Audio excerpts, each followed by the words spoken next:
This is breaking news from Channel 7 Eyewitness News.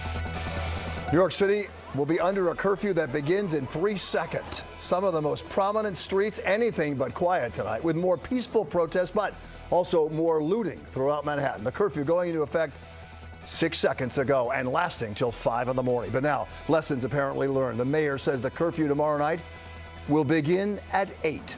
And good evening, everyone, at 11 o'clock. I'm Bill Ritter. And I'm Sandra Bookman, in tonight for Sade. Newscopter 7 right now up and busy tonight as police have been trying to stop the looting and to stop some fires, put out fires that have been set. So far, though, they are facing a tough night ahead of them. We begin our coverage tonight with Eyewitness News reporter Josh Einiger. He's live in Road Cam 7. Josh, where are you and what's it like? Well, Bill, it's hard to describe what we've been seeing tonight. I'm just going to show you right now a camera on the roof of Road Cam 7. This is Madison Avenue. You're looking at Madison and 62nd Street. And there are huge groups of people who are on the street right now, Madison Avenue and 62nd Street. Basically, they've been shopping, window shopping, and then they've been going up to the windows and breaking through them. I'm going to show you right now, zoom in to one particularly egregious example that we watched a second ago. Sorry, the truck is moving here. This is an Hermes store, Hermes men's store at 62nd and Madison. And what's been happening all night, we could show you video actually of that store being broken into right now. All night we've watched these groups of people going from store to store. Many of them were already boarded up. They pulled the boards off and then broke through the glass. Some were not. They were going through. We saw people looting out of multiple stores, probably at least 6 or 7 stores on this very exclusive row of retail. There are dozens, if not hundreds, of police officers here. What we've been seeing is basically a cat and mouse game all night. The police officers have been here with a huge show of force, but they can't stop people because they don't know that they've necessarily been looting, and so they're waiting for somebody to do something.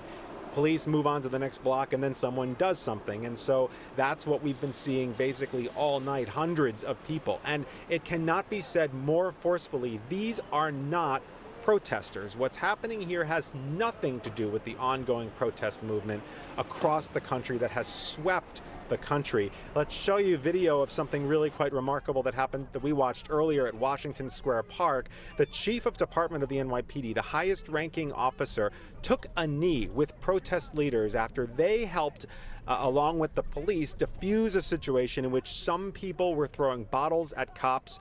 The protest leaders and the police joined forces and got those people to stop. The cops backed down and de-escalated. It was a very emotional scene when perhaps you could say the highest ranking police officer in the country took a knee with those protesters, hugged emotionally with them. Here's what he had to say to me just after that.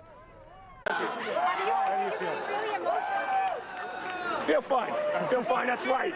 Because that's the first moment that we get this together, that us and everything that these cops have given their blood for, and the communities that we serve and they all love, can go back together and get those groups out of here from California, from all over this country, who are being paid to take this movement, which is a good movement, and turn it into violence against the men and women who love the communities. Yeah. Get them out of here, throw them out of your protests, protest peacefully.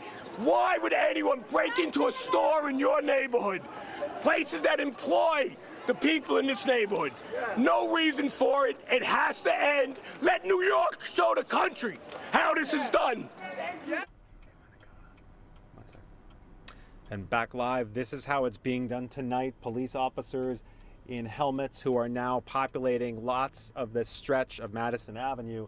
And as we keep moving up Madison, now that we are in this curfew, things do seem to have slowed down, quieted down just at least a little bit. There are fewer people on the street, although here's a big group of police right now monitoring a store that was looted, and they are here in this location.